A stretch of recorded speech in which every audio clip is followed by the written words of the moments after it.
Good morning, everyone. On behalf of MIMS, we're delighted to have the opportunity to introduce this Asia-Pacific keynote session from Dr. David Hansen on artificial intelligence technology enabling the future of healthcare.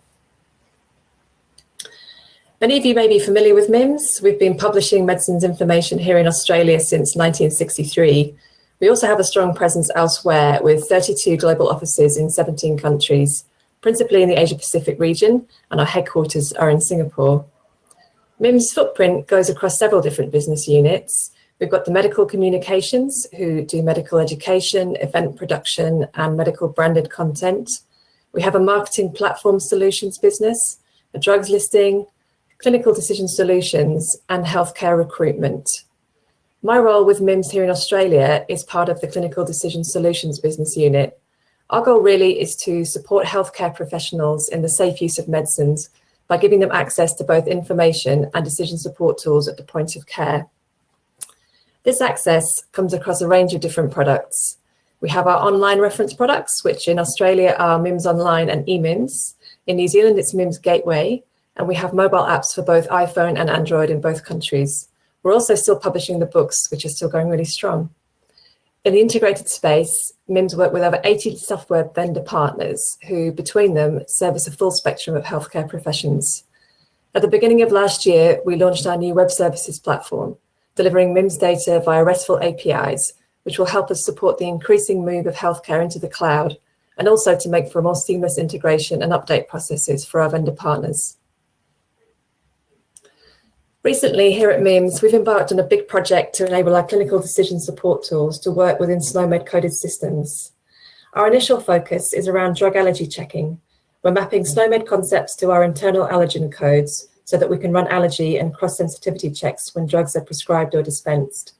However, speaking to some of our software vendor partners, it's clear that we're going to run into a common enemy I believe many of us here face, and that's free text.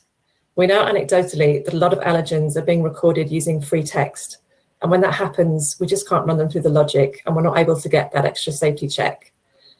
As such, when I asked David about the presentation he's giving us today, my ears really pricked up when he spoke about the work they've done with AI and natural language processing. It feels like our free text allergens present the kind of scenario where this type of work can really help provide solutions and close gaps. So I'm really looking forward to hearing more about that, as well as some of the other projects that have been undertaken in this space. So without further ado, I'd like to introduce Dr. David Hansen. David is CEO and Research Director of the Australian eHealth Research Centre at CSiro, Australia's National Science Agency. The AEHRC is Australia's largest digital health research centre, with research across health informatics, biomedical informatics, and health services research. The AEHRC develops technology and designs digitally enabled services to improve the safety, quality, and efficiency of healthcare.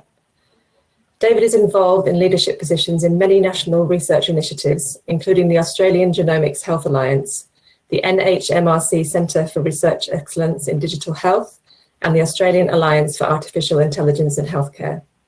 David is also a workstream leader for the Global Alliance for Genomics and Health. David is the previous board chair of the Health Informatics Society of Australia, a member of the Clinical and Technical Board Advisory Committee for the Australian Digital Health Agency. David is passionate about the role of information and communication technologies in healthcare and the role of digital health professionals in developing a safe, high quality, efficient and sustainable healthcare system in Australia. Over to you, David. Thanks, Victoria, and great to hear of more adoption of Snomed CT in Australia. It's something that my team at CSiro have been supporting through our work with Australian government agencies, health service providers and vendors for a long time now. And of course, great to hear that you're using Snomed CT to support decision making that will measurably improve health outcomes. So hi from Queensland, Australia.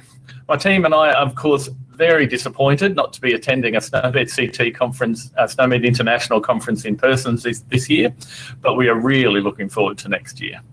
As is custom in Australia, I would like to acknowledge at this point the traditional owners of the land, sea and waters from where I'm speaking to you today. Here in Brisbane, we acknowledge the Turrbal and Yuggera people, acknowledge their continuing connection to their culture and pay my respects to their elders past and present, and I acknowledge any Indigenous or other First Nations people who might be watching this talk. So I'd like to thank Snowmed International for inviting me to talk about AI in healthcare. CSiro is Australia's national research organisation, with 5,000 scientists tackling Australia's major challenges across areas such as energy, oceans, atmosphere, manufacturing, digital technologies, and of course, healthcare. I lead CSIRO's National Digital Health Research Program, the Australian eHealth Research Centre, and we've been around since 2004 and grown to a team of over 100 scientists and engineers and over 40 higher degree research students. As I mentioned, we've been around since 2004, and we remember in 2007 when Australia joined Snomed CT, or INSIDU as it was then known, we identified Snomed as vital to Australia's digital health journey. And so we actually jumped right in and started looking to use it. We really looked at wanting to use it to support data analytics that we were doing at the time, but we actually found there wasn't a lot of Snomed data being captured. And so we've actually spent a lot of time over the last 12, 13, 14 years helping people to adopt Snomed, building tools that help people adopt Snomed.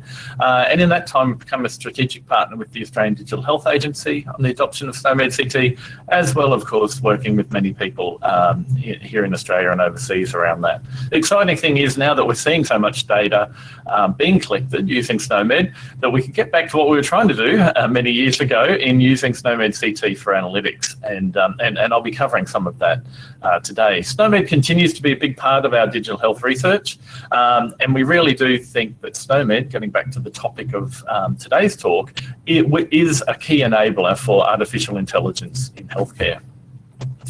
Over the past 5 years, we've seen the use of artificial intelligence in healthcare change from being a bit of a side issue, something that was happening in the corner, to becoming a real topic of interest across healthcare.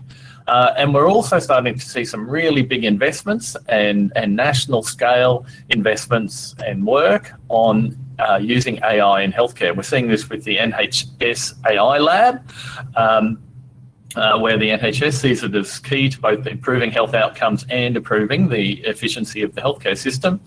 The US Department of Health and Human Services has established a strategy for AI in health. And there's been many, many reports, and it hasn't come without concerns. The World Health Organization has issued a global report, on AI in health, which provides 6 guiding principles. These address key concerns such as protecting human autonomy and ensuring transparency, explainability and intelligibility, etc. And many of raised, and the guidelines, the guiding principles which the WHO outlines, are really key to making sure that our clinicians and our patients are going to be comfortable as we introduce more artificial intelligence into our healthcare delivery system. In Australia, of course, we've also had a number of reports from learned academies and some of our national industry and research organisations, including CSIRO. And our government has established, is establishing a $50 million national AI centre. That doesn't focus on health, but health is intermingled in that, and we're very, those of us who are involved with AI and health are very keen to make sure that the health system in Australia, takes advantage of AI, but also has a focus on it to make sure it's introduced in a way which does ensure better health outcomes and patient safety. With so many reports out there, of course, we thought we needed one. And so we've developed our own AI and healthcare report, which is called Exemplars of Artificial Intelligence and Machine Learning in Healthcare.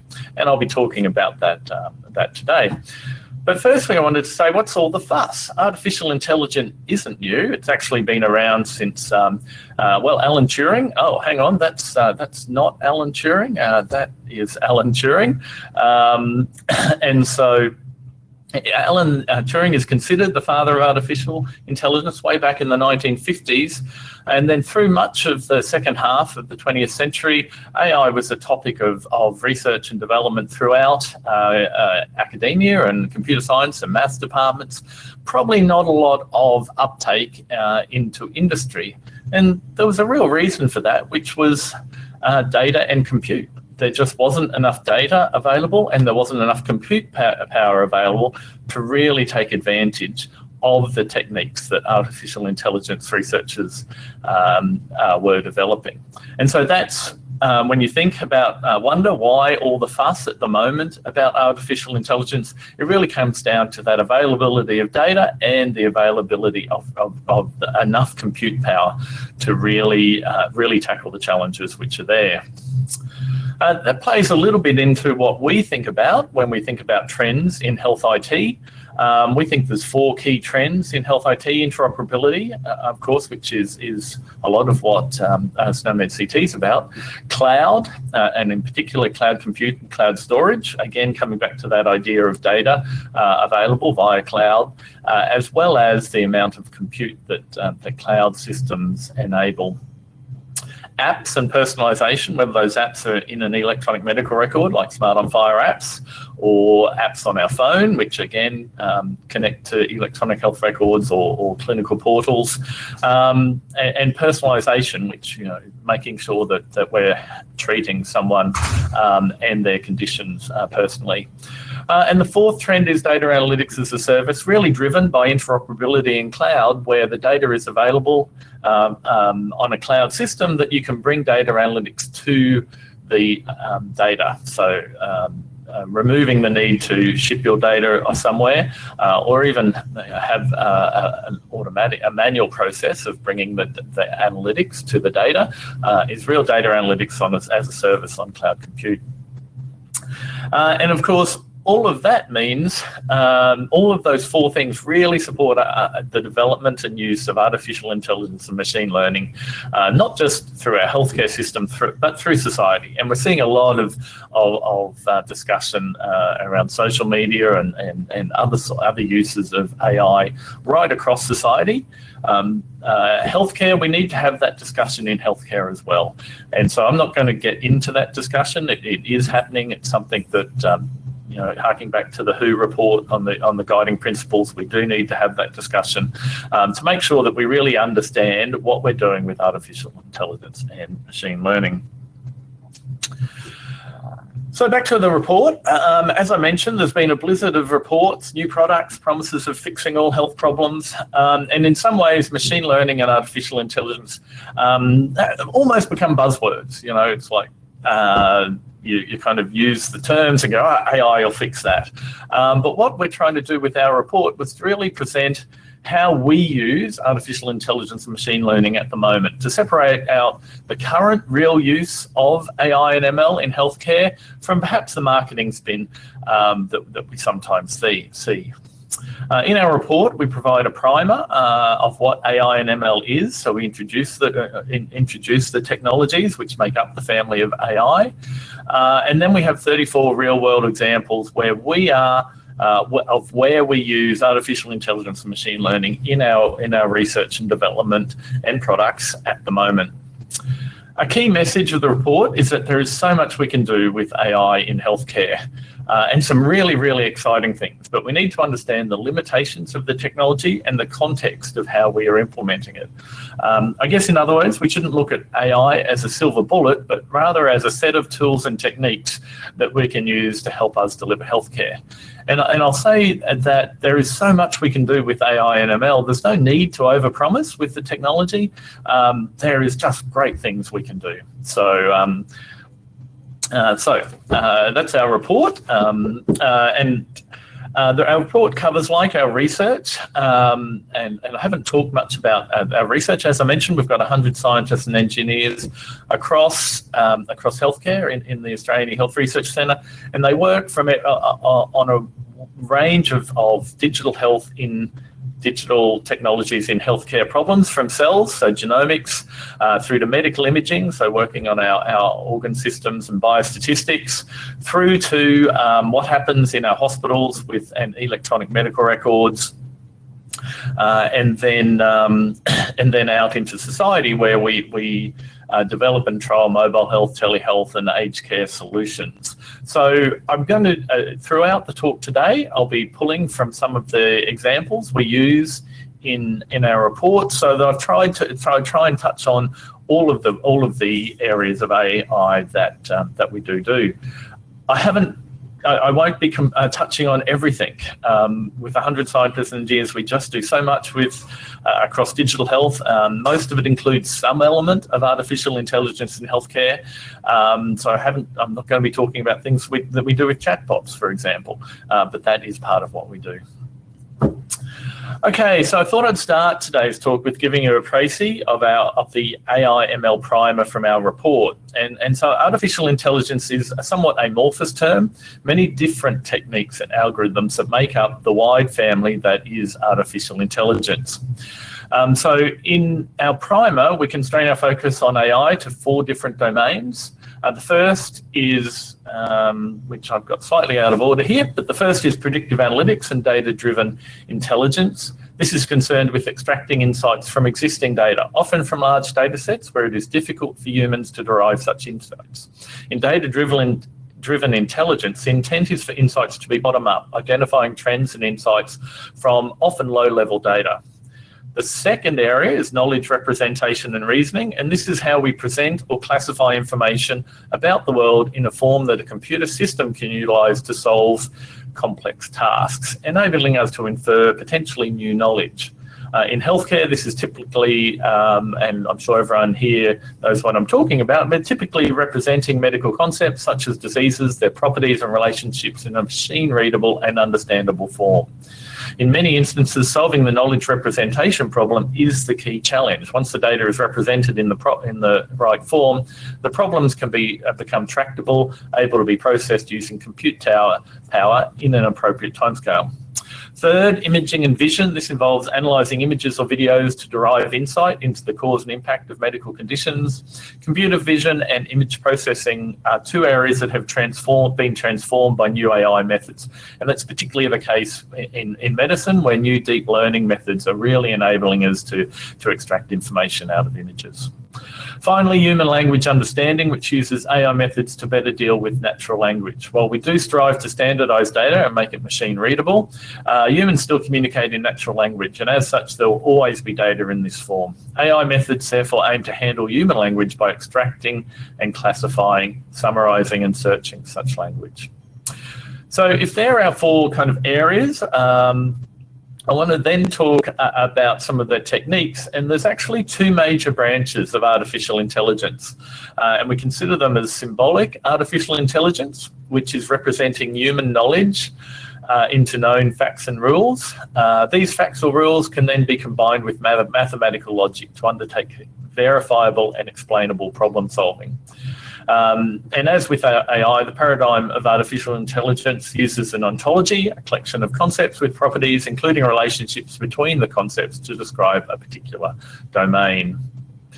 Funnily enough, health is one of the big areas, and that's got a lot to do with the fact that Snomed CT is an ontology where we do use symbolic AI in real use. And so that's partly because medicine is such a huge field, we do need to represent medicine in this way. Statistical AI takes the opposite approach. So rather than predefining the knowledge and rules, it learns those knowledge and rules from the data itself. This approach uses existing data and evidence along with computational techniques to extract patterns and insights and thus reason about the world. This process involves training a model using available data. Machine learning and its family of algorithms are the key techniques used in statistical artificial intelligence.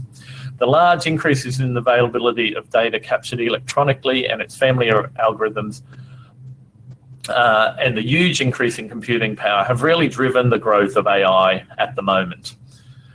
In many sectors, statistical approaches have superseded symbolic ones, or the 2 have remained quite segregated. However, in health, hybrid approaches that utilise symbolic representation with statistical learning have been successful, and that's some of what we do at the centre.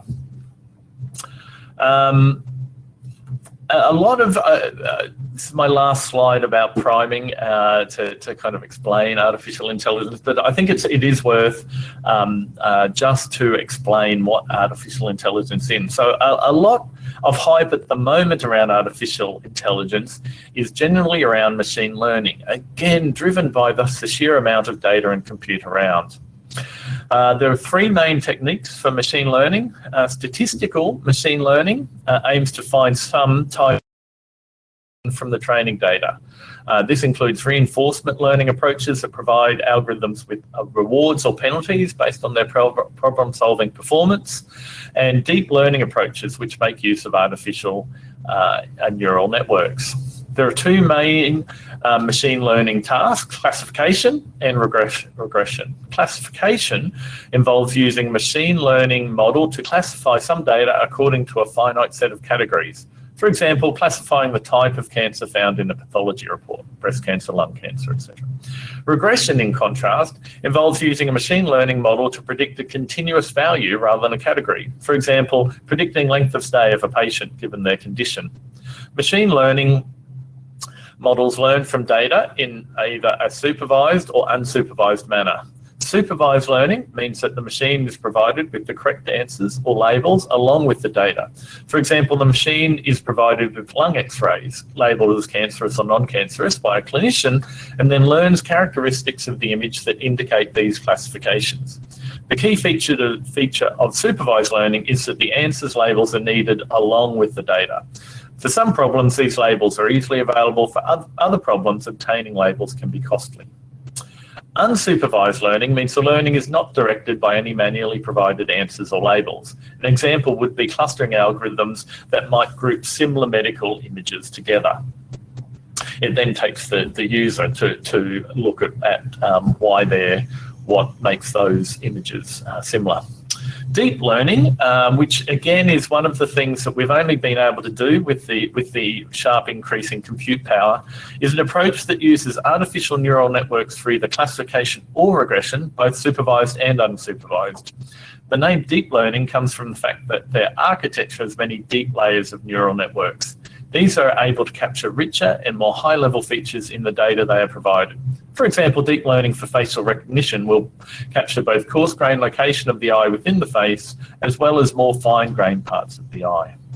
Deep learning has shown impressive results in a variety of domains, but in particular image processing and speech processing. So a lot more detail in our primer.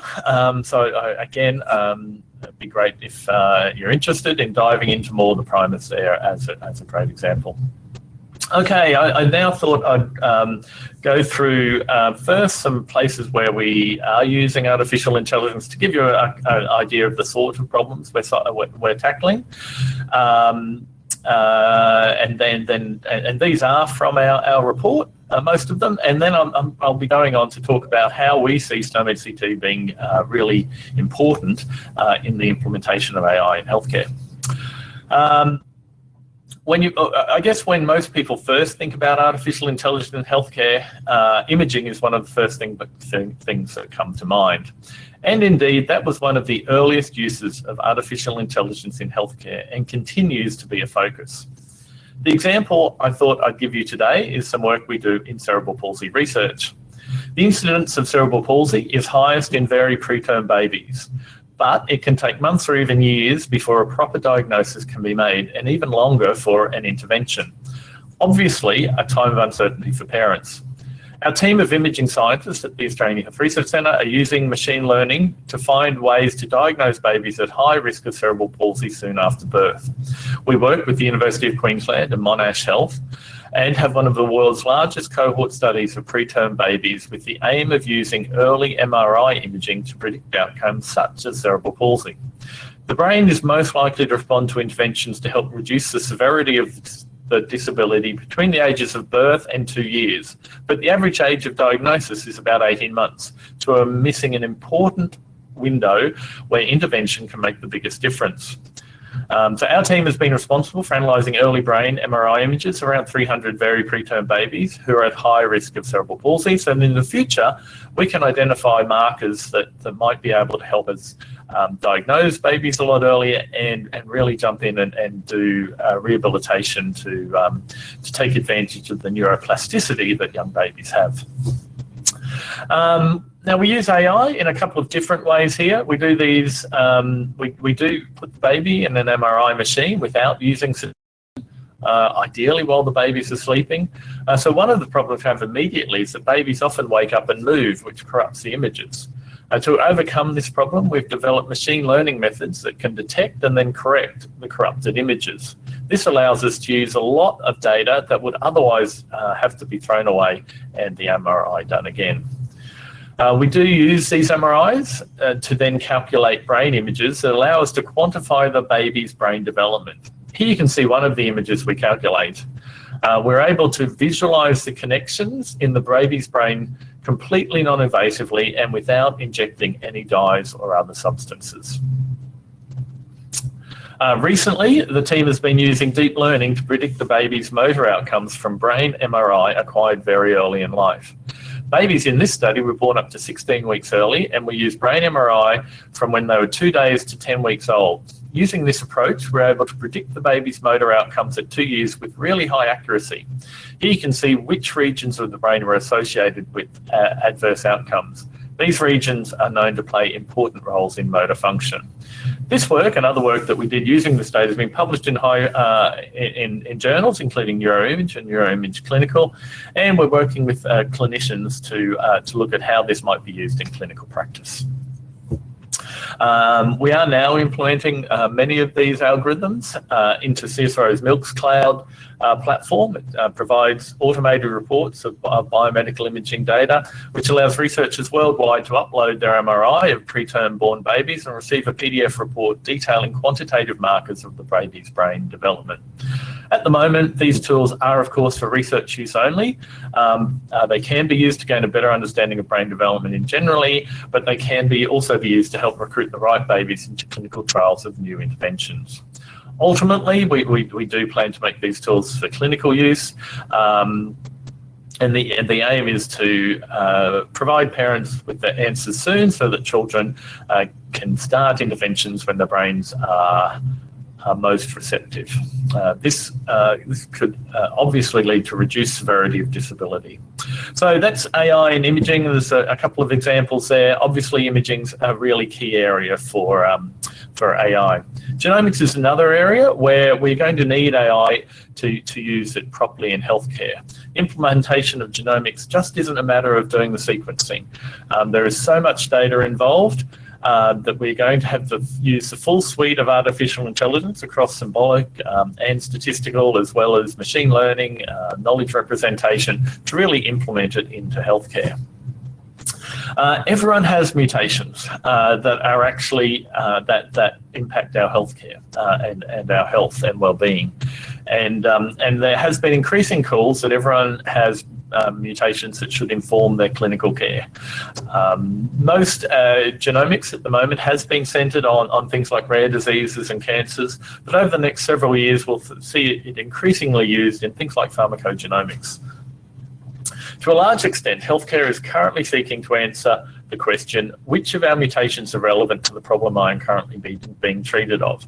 But the larger opportunity is to use genomics to answer the question, what interventions are necessary or what drugs should be used. There's a couple of problems though. One is that we've got a lot larger cohorts, and often mutations aren't just restricted that do cause disease, aren't restricted to a single gene, but there are gene-gene interactions. And so the number of patients is getting larger, and we need that power. Here, the number of features, so the information points per sample of a patient, can quickly grow into the millions or even billions. For example, in the human genomic space, the profile of a patient can contain over 80 million features that our machine learning algorithms need to be able to process and compare. So to process this kind of data, algorithms need to be purpose-built for ultra-high dimensional health space.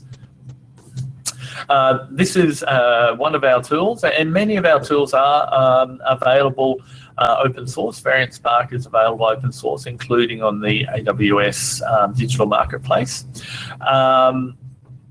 And Variant Spark is an adaptation of a random forest algorithm, which is a machine learning algorithm for identifying or clustering features from large feature sets. So Variant Spark is able to handle millions of samples with millions of features, each to detect disease genes and lead to better diagnostics.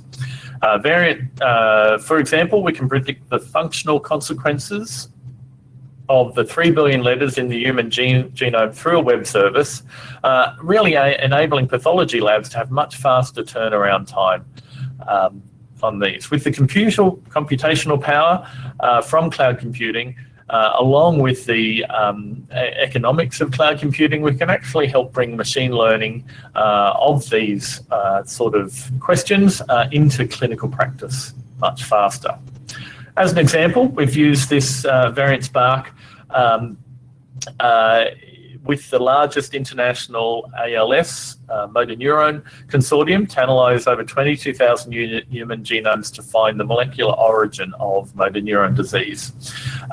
With a mixture of variant spark and another tool of ours, Tribes, which identifies relationships between patients. In that 22,000 human genome, we're able to uncover 54 hidden relationships between patients, and that's led to the discovery of 2 new ALS disease gene candidates. The idea is that the novel genetic triggers identified by Tribes and variant spark will result in new therapeutic candidates, enable earlier clinical intervention, leading to improved life expectancy for motor neuron patients. Another area where we're using machine learning is in risk stratification. So again, this uses data collected not so much for images or genomics, but in the electronic health record and other clinical decision support or clinical records. And we use all that data to build a predictive algorithm of risk stratification to inform in-hospital care and discharge planning. In particular, we're looking to calculate a risk of readmission score from the clinical data which was captured. We did want to make Sustainable AI, linking back to the third, I think, WHO principle of the AI in healthcare, which is about explainability of AI algorithms, which means that we need doctors or nurses or healthcare to understand that the technology we're using and the answer we're giving kind of makes sense, and that they can dive in and find out why. So we've done this statewide in Queensland, and we're using explainable machine learning to help interpret the risk scores that we're giving. And then at this point in here, where the arrow is pointing to, the CHIP discharge planning, high-risk patients are eligible for community hospital interface program if they have a high risk of readmission score. At that stage, extra services can be provided to help them. So I think, one more before I start talking about some of SNOMED and AI. So AI and health sensor data.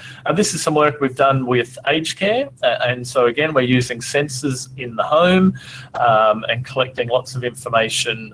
These are for aged Australians who have been living at home, living alone, and provide service providers who are helping them to live safely. At the moment, that's completely manual with someone visiting them on a regular basis or talking to them. What we've done is to use real-time sensor data of motion and meal preparation and power use, etc., postural transferring, to actually process that data, again, using a number of artificial intelligence techniques. Again, you can read about this in our report, to give a clinical measure, activities of daily living, which is usually a manual process. In our case, we're actually calculating that on a daily basis, and that's providing information to the service provider on how that person is going living alone. Okay, so I think I'll now move on to talking about maybe where we see SNOMED CT and AI in healthcare. And so there's 3 areas that I'd like to talk about. Firstly, SNOMED CT as an artificial intelligence, SNOMED CT as an enabling technology for AI in healthcare, and AI helping to improve SNOMED CT.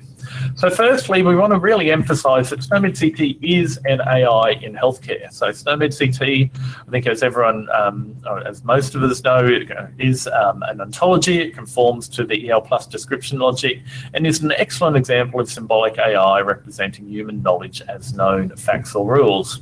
The facts which SNOMED presents can be reasoned over with a description logic reasoner, such as SnowRocket or ELK, And really, this means that Snomed CT provides the bones for artificial intelligence. We can reason over Snomed and infer additional relationships when we add knowledge bases to that, whether it's about antimicrobial resistance I'll be talking about shortly, but allergies, which Victoria mentioned earlier.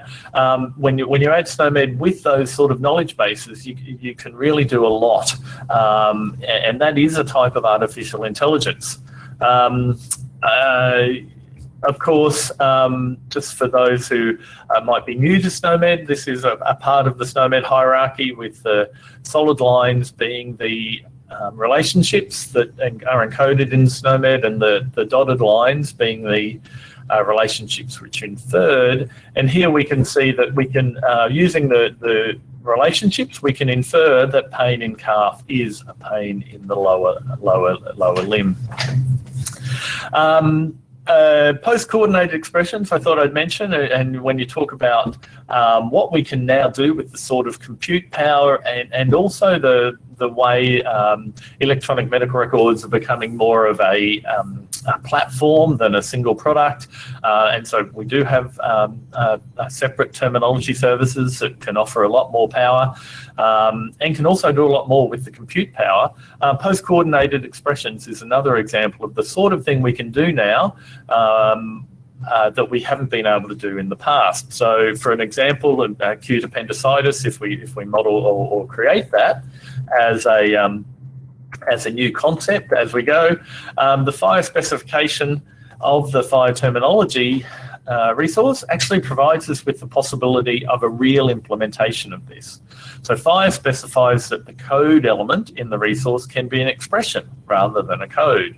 And so what we've done with our terminology server is to deliver on that promise of supporting post-coordination by supporting post-coordination with these FHIR terminology services. Again, an example of where Snomed supports artificial intelligence. We can create knowledge dynamically. Another example of where Snomed CT is really useful, and the relationships in Snomed CT help can help is in really good user interface design. And so this is an example where we've worked up some examples with Snomed International of how the relationships in Snomed can really help with the user interface design of collecting data using Snomed. So again, I'd point you to that URL to have a look. Snomed CT and AI in healthcare. Data analytics is another big part of Snomed, where we see Snomed being really important. Of course, most people are aware you can do simple analytics with Snomed and count things and use the ISA relationship. Pretty soon you get beyond what is possible just with Excel and other things. And so we're implementing, again, this is an open source product of ours that's available more as a reference implementation for the sorts of standards-based data analytics that we are hoping to see now that we've got so much data captured in Snomed and information models such as FHIR. So Pathling is an example of advanced analytics which really understands Snomed. And so Pathling has three key operations: import, aggregate, and search. I thought I'd talk about the aggregate one as an example. So it's designed for exploratory data analysis, and you can kind of think about this as a pivot table as an API. So we take a set of expressions that define aggregate functions, groupings, filters, and we've started to use this to power dashboards and visualizations. So here's a worked example of a request to the aggregate operation. In this example, we are taking a look at the treatment of patients with rheumatoid arthritis. One of the treatments for this condition is a drug which suppresses the immune system and can increase the risk of contracting lung infections for some patients. Here we're counting the number of patients, so count. In the next step, we're grouping the patients by whether they have a prescribed TNF inhibitor. Here we use the Snomed CT expression constraint language to describe medication concepts that are subsumed by a grouping concept. Then we also group patients based on whether they have a contracted lung infection. Here, again, we use the expression constraint language to describe a set of concepts based on their attributes. In this case, finding site and pathological process. Finally, we apply two filters. One, to only select patients with autoimmune arthritis. Again, we're using the properties of SNOMED.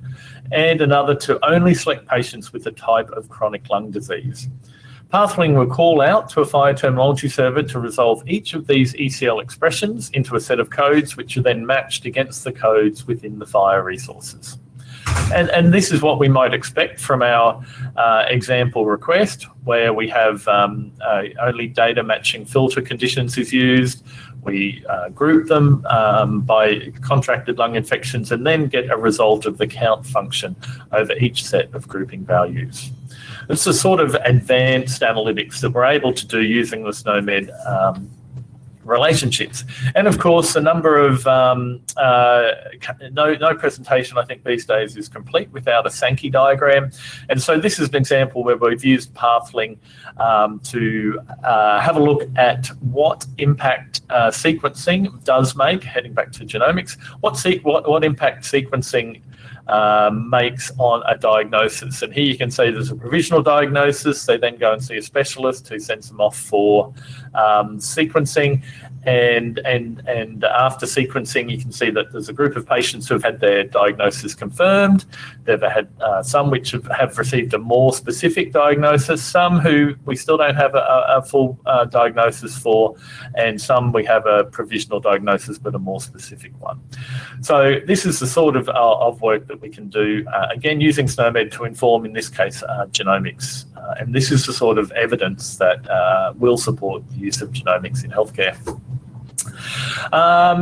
SNOMED CT as enabling technology for AI in healthcare. Machine learning is another topic. Early on in the COVID-19 pandemic, our team here at the Australian eHealth Research Centre worked with the CSiro team at the Australian Centre for Disease Preparedness, which is a high containment facility designed to allow scientific research into the most dangerous infectious agents. It's one of only 4 really large PCP4 labs in the world, and ACDP has been involved with COVID since the beginning. This has included animal studies for some of the vaccines, including the Oxford AstraZeneca vaccine. And in fact, in collaboration with ACDP, we tailored our Variant Spark technology. Again, we're using high-dimensional machine learning to extract information out of the virus, and we're able to help ACDP to pick the optimal one for vaccine testing. But we also worked with Gise, which is the international collection of whole genome sequences. When you upload a genome sequence of COVID into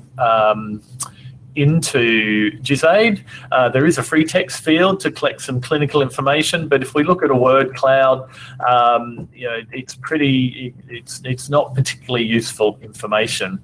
And so we did work with Gise to work up a FHIR and SNOMED based implementation guide, sort of clinical information that could be collected.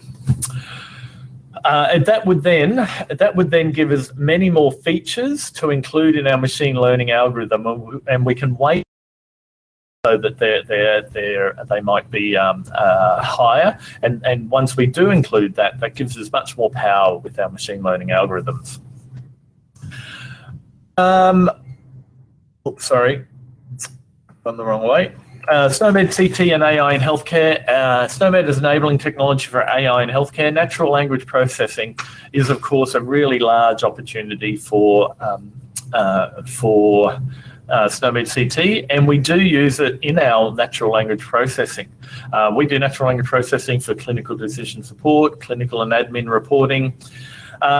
And so as an example, mapping free text to SNOMED CT. Here you can see that we've used our natural language processing to group related concepts according to the semantic type, such as body structure or clinical finding. And here, an example Snomed CT concept for invasion and its properties are shown. We can also try and pick up negation phrases, so no evidence of, to apply to a concept.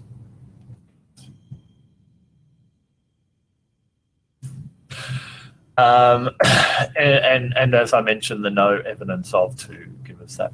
So we've been working with natural language processing and using it for those topics for a long time. And now in Queensland, the Cancer Registry uses our software to extract information from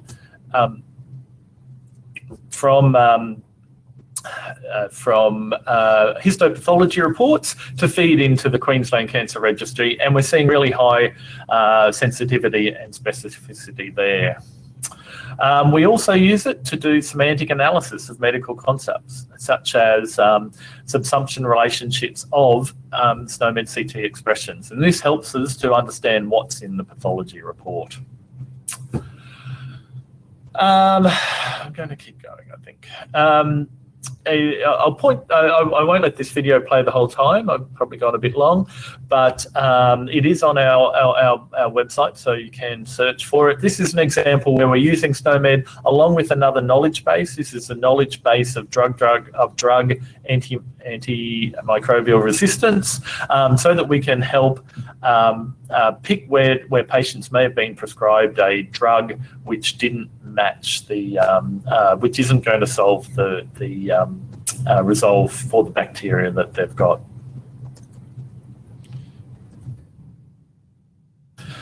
Very quickly, two other examples in natural language processing. One is where query, so we do a lot with precision medicine and search engines. So here, if someone types a query, we can actually process that with Snomed and help expand the query to find better results. And we've implemented this in various precision medicine search engines where we're helping to raise the, to get better results. Final example is Snomed CT and AI in healthcare, AI helping to improve Snomed CT. And so if we, here's a little example where we've got the Snomed expression for congenital rubella syndrome versus what's in the Wikipedia content.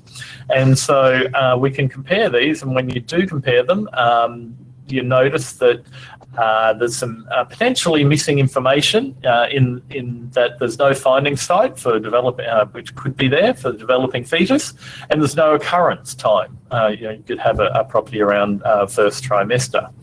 And so we think that there's various knowledge sources, Wikipedia is one of them, which could potentially contribute additional information to Snomed CT. So this was some work one of our postdocs did and has been reported on previously. So the way we do this is we look for, again, using clinical entity recognition. We recognise clinical terms. We extract what we think the relationships are out of the Wikipedia text, and we create a knowledge graph of that. And then we can actually compare do some concept normalization, and we can actually flag where there's potential missing properties in the Snomed CT expression. So finally, thanks very much for hanging in there. Sorry, it's been a little longer than I thought. Just to give some final considerations, AI and ML, there's a huge opportunity in healthcare. There's no need to overpromise. There's just so much we can do with it.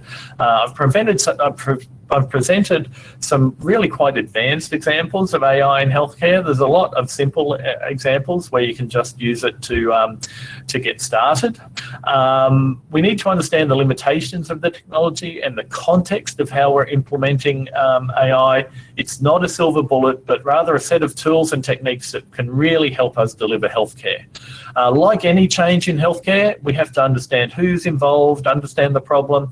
Data is going to be key, and that's where Snomed CT, good data, good ground truth data, good training data, just means we're going to have much better AI algorithms than we would have. And of course, implementation. As we've all seen, implementation in healthcare has its challenges, so understanding how we implement in healthcare. I'm sure everyone's at different CT journey. As you do go through the journey, think about how we can collect really good data, and user interfaces are an important part of that, but how we can collect really good data that in a way that supports the use and reuse of data for as many purposes as possible, and a lot of those are going to turn out to be AI.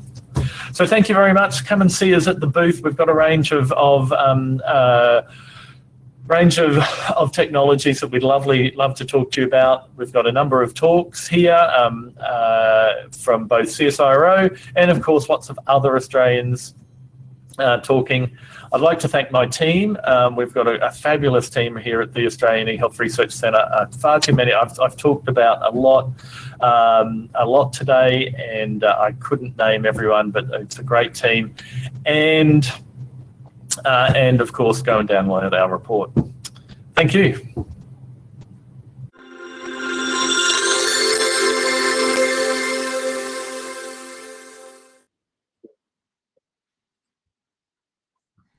Thank you, David. That was a great presentation. For the people in audience, I just would like to remind you that your questions using on-air box that you can see on the screen.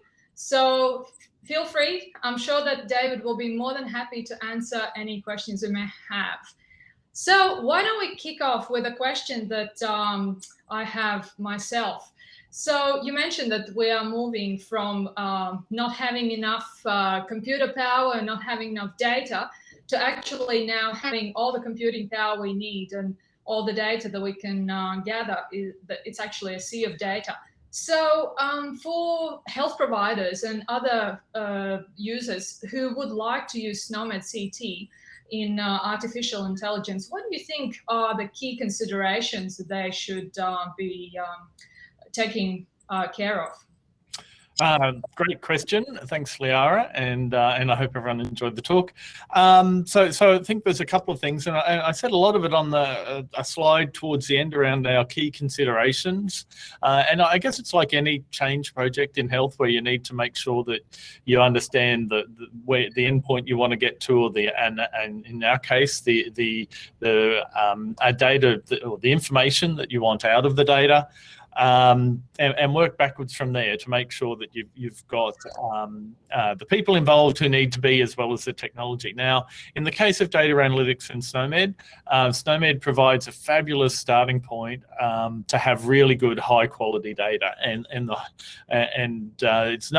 nothing's changed in respect to the old garbage in, garbage out rule. The higher quality data you have, the better results you're going to get out of your analysis. Then I think it depends. Healthcare providers will have IT departments and clinical informatics people around. It's a matter of talking to them about how do we get data, and then there's both commercial and open source tools which are coming onto the market to make use of the latest machine learning or deep learning tools to actually find the relationships or do the analysis in the data that you need. So there's a range of things there, but collecting high quality data at the very start and being able to use that is a really, really important part of whatever you're going to do with data in healthcare. Absolutely. That sounds like great tips. Another question I have is with regards to the AI feature that we hear a lot about, and that's the deep learning, which, as you said, uses artificial neural networks. So what role do you see Snomed CT could play in that area moving forward in the future, knowing how new this is to the healthcare? Sure. So deep learning is about using thousands of different features from a data set and then using multiple layers of neural networks or other AI methods. And so the thing about SNOMED is that, again, and I think it can be used in a couple of different ways. One, it provides probably a set of data which is highly weighted in any machine learning algorithm, whether it's a deep learning algorithm or not, because it's a high quality data point. You can then use all the relationships and properties in SNOMED to add layers to your deep learning algorithms. So I will mention, and I think, you know, when it comes to deep learning, again, there's some really great, even open source tools, which are increasingly easy to use, come onto the being made available. I'll mention Fast AI out of the Fast AI group as one. So if you Google Fast AI, there's a bunch of tools there which are a really good introduction to deep learning, and provide that initial idea of what you might be able to do. But again, you know, coming back to the data being really important. So at this point, we haven't yet received many questions, so please type away, and as they roll in, we'll address them. So another question that seems to be quite topical these days, particularly in Asia Pacific region, is the personalized healthcare and precision medicine. And genomics, as we all know, plays part in that. So what role do you think Snomed CT could play in that, potentially with predictive analytics or other ways how Snomed could be utilized to maximize this moving forward? Look, great question, and I'll mention that I and in fact others, Ian Green from Snomed International himself, are involved in an organisation called Global Alliance for Genomics and Health, which is looking to develop some of the standards across clinical and genomics data and computing to help with the introduction of genomics and precision medicine into healthcare. And so there's a couple of really important points where SNOMED plays a difference. I talked actually during my talk about FHIR as well. And so when it comes to the kind of clinical genomic side, or the clinical side, clinical phenotype, I should say. So, you know, phenotypic information is really important to help get to a diagnosis along with the genomic information. And as our genome, you know, as our use of genomics in medicine moves from single mutation type diseases through to understanding interactions between different genes, the phenotype information becomes more and more important. So SNOMED you know, has some phenotype concepts in there, but I know that's something SNOMED's working on, and with other partner terminologies such as human phenotype ontology, where we can start to flesh out and make sure we've got all of those phenotypes captured in SNOMED, so that we can use those for capturing data in the electronic medical record, so that when we do look to use information from knowledge sources about different diseases, and so what phenotypes are associated with what genotypes, having those coded in SNOMED will and available in the electronic medical records is going to be a really important part of helping clinicians with their decision making through that. There's a large number of mutations which are associated with particular diseases. You know, I was on a call yesterday around breast cancer, the BRCA genes, where there's 70,000 different mutations which have been identified across the BRCA1 and BRCA2 genes associated with breast cancer, but only a small fraction of those are definitely known to be, very small fraction, definitely known to be pathogenic for breast cancer. And so, you know, building up phenotype data along with the genotype data is going to be really important to helping us make the most of it. Great to know. And we also have now a question from Alistair Kenworthy from New Zealand, who would welcome you opening a New Zealand branch of EHRC. But more seriously, question is, do you think there's enough Snomed CT coded data in Australia and elsewhere to actually fuel AI efforts? Yeah, so look, I think we're getting there. And so here in Queensland, the Cerner electronic medical record, which has been running, I think for the last 6 years at some of our hospitals, only for 3 or 4 years, and some it's just being turned on. That's 5 or 6 years of data about 200,000 or 300,000 patients coming through, which is all coded using clinically with SNOMED, and then that's on top of obviously what we are also seeing in New South Wales and Victoria and other places which have fully electronic medical records. So yes, we're starting to get enough data to do some really great AI on. We will have more as more hospitals continue to turn on big electronic medical or full electronic medical records. That's great, and I'm sure other countries will be able to contribute as well as we move forward with potentially countries like UK or other who have implemented SNOMED in the future. So that's great. That's good to know. Well, unless there are any more questions, we'll give a couple of seconds for people to type in. I just would like to thank you very much. It's been a very informative session, such a I would say groundbreaking area, in fact, in healthcare. So it's a topical one. So thank you. And for those who actually will think of a few more questions as we finish, we would encourage you to connect with David using the networking hub, the meeting hub that we have on the platform. And those questions could be submitted in writing, and we'll tackle them. And at this point, we don't have any more questions. So thank you, everybody, for joining this session, and enjoy the rest of the expo. Thank you. Thank you.